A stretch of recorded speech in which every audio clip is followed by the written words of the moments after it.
This article is going to blow your mind. This is a controversial topic, people, because the media has already said that, this idea of the Great Reset is a racist, white nationalist, far-right extremist notion that has been invoked by people to carry out egregious acts of violence. The Buffalo shooter, apparently in his manifesto, talked about this thing called the Great Replacement. The idea, as the media depicts it, of the Great Replacement is a political move to replace white America, white Westerners, with non-white Westerners. And so it has led, allegedly, some people to commit horrendous acts of violence in protest. It's in their manifestos. And the media says this theory is a conspiracy theory that is based and rooted in white nationalism, far-right extremism, et cetera, et cetera. That's how the media demonizes it, so that no discussion can be had about what is not a conspiracy theory, but what is actual policy, at least in Canada. And the caveat to it is that it's not based in race. That much I agree with. The idea of the media depicting it as a racist theory is the straw man sort of red herring to demonize people out of talking about it. It isn't a racist theory. It's a political theory, and I'll go one step further and say it's not a political theory, it's a political strategy. And in case you had any doubts, I stumbled across this today on Twitter. It's a 2-day-old article. This is from the Globe and Mail. We're going to read this, and then we're going to understand what it says and the true consequences of what is being put forward in this article. The Globe and Mail. Canada on track for 100 million population, but public support can't be taken for granted. Century Initiative CEO. What do we have here?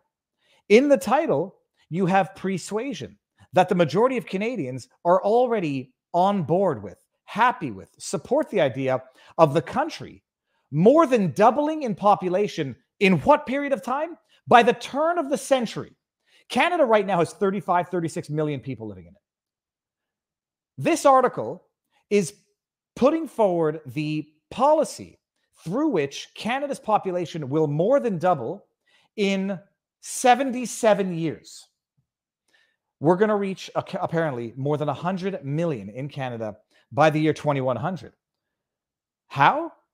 Not through childbirth, not through natural growth, and you're going to see why in a second, but just understand that the header of this article is persuading people into believing that the majority of Canadians are okay with the idea of the population of the country more than doubling by the turn of the century. And when you find out how this population is going to more than double, they still want you to believe Canadians are okay with it so that you are lulled into supporting it because, after all, most Canadians support it.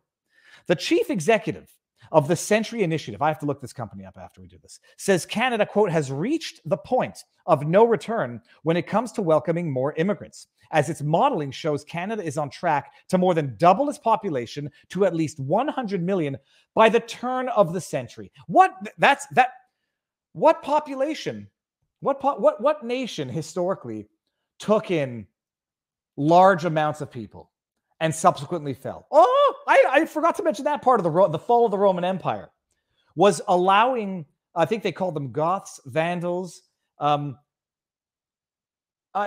allowing Goths and Vandals, it might have been more the Goths, to join the Roman Empire but not pledge a sort of allegiance to it. Come in and live in the country without actually being Roman. And then what happened? The sacking of Rome, not twice, I think, but 3 times, at least twice. More than double the population within 75 years. But Lisa Lalonde warned that existing high levels of public support for increasing immigration cannot be taken for granted. That's a loaded observation right there. Warned that the existing high levels of public support, if public opinion shifts on immigration, policy will shift, and ultimately that will be detrimental to the future of the country. Oh, okay. The Century Initiative, a non-profit lobby group, wants to see Canada's population grow from 39.5 million to 100 million by 2100. Ms. Lalonde says the investment is needed to address problems such as, Ms. Lalonde says more investment is needed. Investment is needed to address problems such as housing shortages so Canada grows well and can accommodate more people.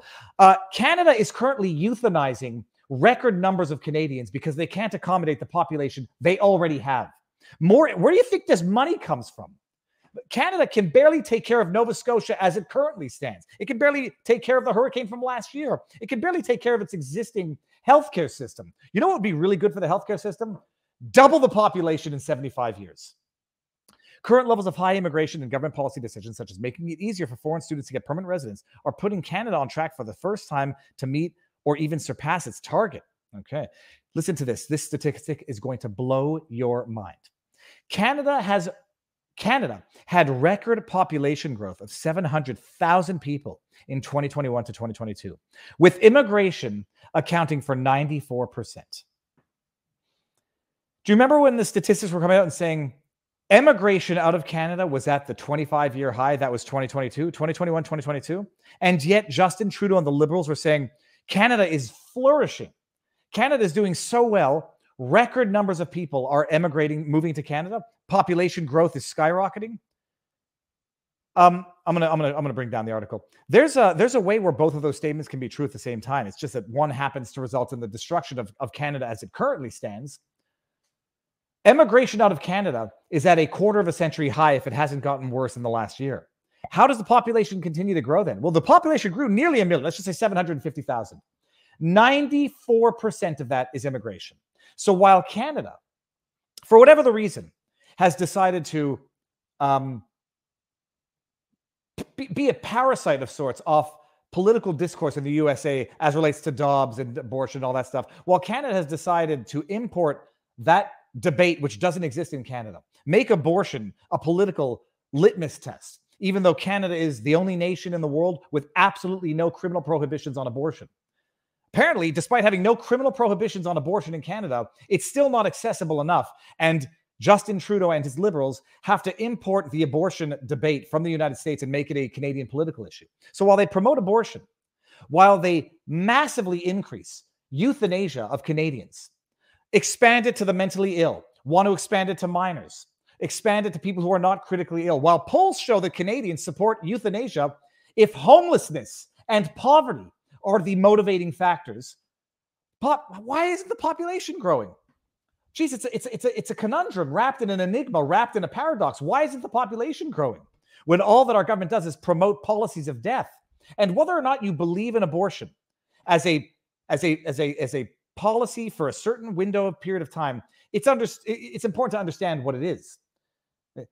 People call it reproductive rights. Even if you support the idea of abortion, even if you're not morally in support of it, but you believe it's like one of those ugly evils that you have to tolerate, but only for a limited window opportunity period of time, call it what it is. Promoting abortion, promoting euthanasia, and the population doesn't grow. What's the best way to counter that? Massive immigration, so much that 94% of the record growth comes from immigration. Do you know what happens if a population doubles within 75 years due to immigration? You don't have a country anymore. And it's not a question of anti-immigration. Immigration has always been, for the West, the traditional method of growth. The West has always been a place for immigrants to come seeking a better life.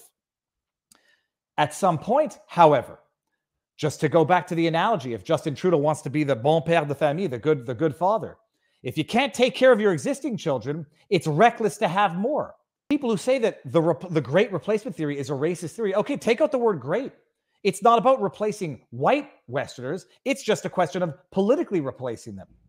What better way to survive terrible policy? What better way to get reelected through policy that current citizens don't support because it's not in their best interest, because you're not actually looking after them, you're looking after a potential future generation. What better way to get the population to swallow the unswallowable than by just replacing their vote, diluting their vote, importing political support?